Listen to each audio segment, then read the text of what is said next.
साल 1995, तारीख थी 17 दिसंबर।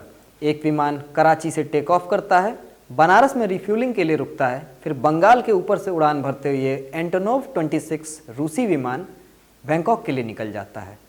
पर इससे पहले इस विमान ने बंगाल के पुरुलिया ज़िले में कुछ बक्से गिराए थे। क्या था इन बक्सों में, कौन था इस विमान में, आज की कहानी में जानेंगे विस्तार से। नमस्कार, मेरा नाम है मानस और आज की हमारी कहानी में आप सभी का बहुत बहुत स्वागत है।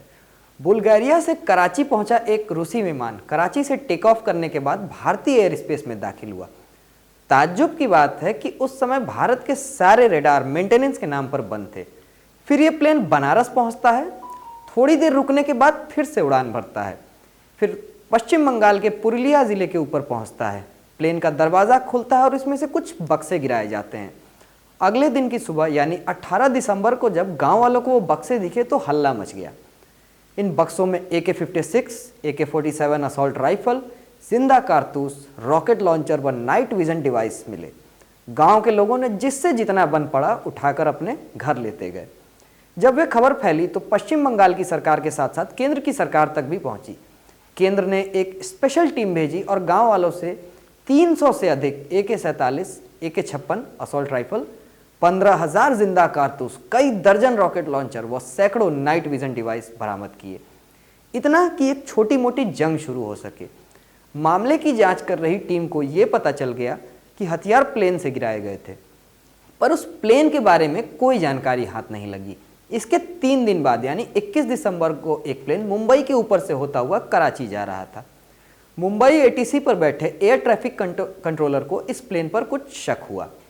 ATC ने प्लेन से संपर्क किया पर कोई संतोषजनक जवाब नहीं मिलने के कारण इसे नीचे उतरने पर मजबूर कर दिया। हम आपको बता दें कि ATC चाहे तो भारतीय सीमा का इस्तेमाल करने वाले विमानों को नीचे उतरने पर मजबूर कर सकती है। खैर, लौटते हैं विषय पर। तो जब ये प्लेन मुंबई एयरपोर्ट पर उतरा तो इसमें से 6 लोगों को गिरफ्तार किया गया। इसमें से 4 लातविया के नागरिक थे, जबकि एक शख्स ब्रिटिश था जिसका नाम था पीटर ब्लीच। पीटर ब्लीच हथियारों का सौदागर या बिजनेसमैन कह सकते हैं था। ये प्लेन भी उसी ने खरीदा था और हथियार भी उसी की मदद से मुहैया कराए गए थे। सभी 6 लोगों को उम्र कैद की सजा सुनाई गई। कुछ समय बाद ये पता चला कि पीटर ब्लीच दरअसल ब्रिटिश खुफिया एजेंसी MI5 का एजेंट है। साल 2004 में उसे राष्ट्रपति द्वारा माफ़ी भी मिल गई। अन्य 5 लातवियाई नागरिकों को भी रूस की पहल पर छोड़ दिया गया, पर फाइल अभी बंद नहीं हुई थी। इस पूरे घटनाक्रम का मास्टरमाइंड अब भी भारतीय एजेंसियों की पकड़ से बाहर था। जी हाँ, जब मुंबई एयरपोर्ट पर उस प्लेन को रोका गया तब उसमें 6 नहीं 7 आदमी सवार थे। इस 7वें शख्स का नाम था किम डेवी, जो कि डेनमार्क का नागरिक था। अब ये बड़ी हैरान करने वाली बात थी कि किम डेवी मुंबई एयरपोर्ट से फरार होकर डेनमार्क कैसे पहुंच गया। भारत ने उसके प्रत्यर्पण की कई कोशिशें की पर कोई हल नहीं निकला, क्योंकि डेनमार्क की एक अदालत ने उसके प्रत्यर्पण पर रोक लगा दी। कुछ समय बाद किम डेवी ने कुछ खुलासे किए जिससे एक नई थ्योरी निकलकर सामने आई। डेवी का कहना था कि यह हथियार पश्चिम बंगाल के विद्रोहियों के लिए गिराए गए थे ताकि वो बंगाल की तत्कालीन कम्युनिस्ट सरकार के खिलाफ विद्रोह शुरू कर सकें। ये सारी चीज़ें भारत सरकार के इशारे पर की गई थीं, पर यह पक्का आज तक नहीं हो पाया कि हथियार किसके लिए गिराए गए थे, क्योंकि किम डेवी पर भरोसा करना मुश्किल था। हालांकि उस रोज़ भारत के सारे रडार मेंटेनेंस के नाम पर बंद क्यों थे और मुंबई एयरपोर्ट से किम डेवी कैसे गायब हो गया, ये अपने आप में एक बड़ा सवाल है।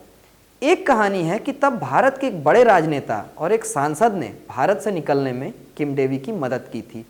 हालांकि पीटर ब्लीच ने ब्रिटिश एजेंसी MI5 को इसकी जानकारी दे दी थी। पीटर पहले ब्रिटिश खुफिया एजेंसी में काम किया करता था, आगे जाकर वो हथियारों का सौदागर बन गया।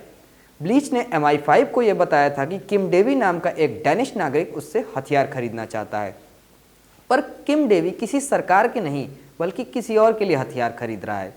डेवी और ब्लीच के बीच की डील हो गई, पर डेवी ने कहा कि डिलीवरी देने उसे भी साथ में जाना होगा। दोनों एक प्लेन में बैठे। पीटर ब्लीच को ये नहीं पता था कि MI5 उस पर नज़र रखे हुए है, इसलिए उसने हामी भर दी। जब प्लेन कराची से बनारस के लिए उड़ा तो उसे लगा कि भारतीय एजेंसियां उसे पकड़ लेंगी और वो MI5 की मदद से निकल जाएगा, पर ऐसा कुछ भी नहीं हुआ। उस प्लेन के भारत में एंटर करने से पहले ही रडार ने काम करना बंद कर दिया। जब प्लेन बनारस में लैंड हुआ तब पीटर ब्लीच को लगा कि यहाँ भारतीय एजेंसियां उन्हें पकड़ लेंगी, पर प्लेन वहाँ से भी बिना किसी जांच के आसानी से निकल गया। बंगाल के पुरुलिया जिले में उस प्लेन से हथियार गिराए गए और वो बैंकॉक की तरफ रवाना हो गया। पर यहाँ एक गलती हो गई। रात के अंधेरे में पायलट ने जहाँ हथियार गिराने थे उससे बहुत दूर गिरा दिए और वो गांव वालों के हाथ लग गए। पर ये हथियार थे किसके लिए? ये तो किम डेवी ने पीटर ब्लीच को एक कहानी बताई थी कि ये हथियार एक धार्मिक संगठन आनंद मार्ग के लिए थे। इस संगठन की ब्रांचेस दुनिया भर में हैं और इसका कम्युनिस्टों से संघर्ष का लंबा इतिहास रहा है। किम डेवी भी आनंद मार्ग का एक सदस्य था। 2011 में एक टीवी इंटरव्यू में उसने कहा कि भारत सरकार इसमें सीधे तौर पर शामिल थी। यहाँ तक कि भारतीय खुफिया एजेंसी RNAW को भी इसकी जानकारी थी, पर CBI ने उसके सभी दावों को खारिज कर दिया। अब यहाँ 2-3 कहानियाँ और निकल के सामने आई। एक कहानी यह है कि ये हथियार बांग्लादेश की फौज के लिए थे, पर बांग्लादेश की सरकार ने उन सभी कागजातों और दस्तावेजों को फर्जी बताया जिसमें उसका नाम था। एक कहानी यह भी प्रचलित है कि यह हथियार म्यांमार के काचिन विद्रोहियों के लिए थे। वहीं कुछ लोग ये भी दावा करते हैं कि यह हथियार श्रीलंकाई संगठन लिट्टे यानी liberation tigers of Tamil Eelam के लिए थे।